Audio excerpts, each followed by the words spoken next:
Қазақтар жабайы, құдайсыз надандар болған.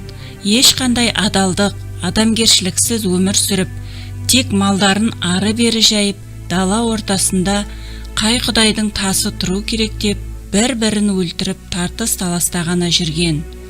Қазіргі уақыттағы қауымның көпшілігі дәл осылай ойлайтын көрінеді.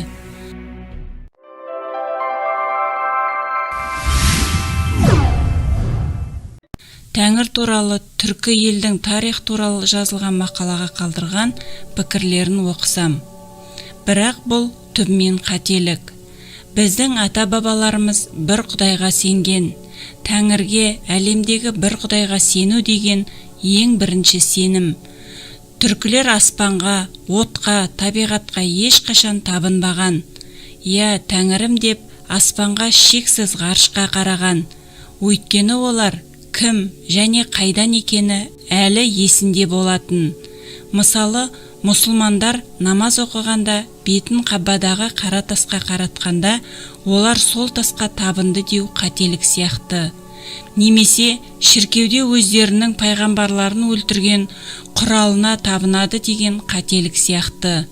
Түркілердің көз қарасында Тәңір тек мәңгі аспан болған жоқ, ол тұтас әлем болған.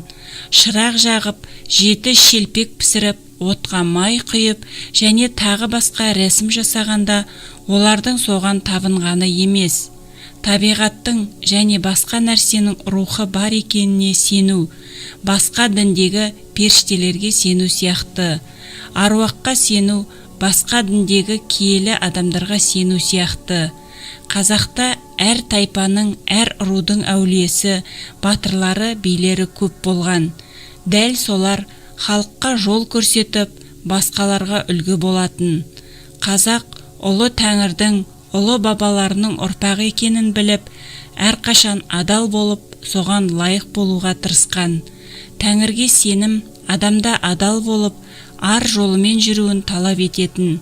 Қазаққа ешқашан құлдың қорқыныш жегені қажет болмаған. Өйткені ол Тәңірдің баласы екенін білген. Сондықтан өз алдында, Құдай алдында, халық алдында үлкен жауапкершілігі бар екенін түсінетін.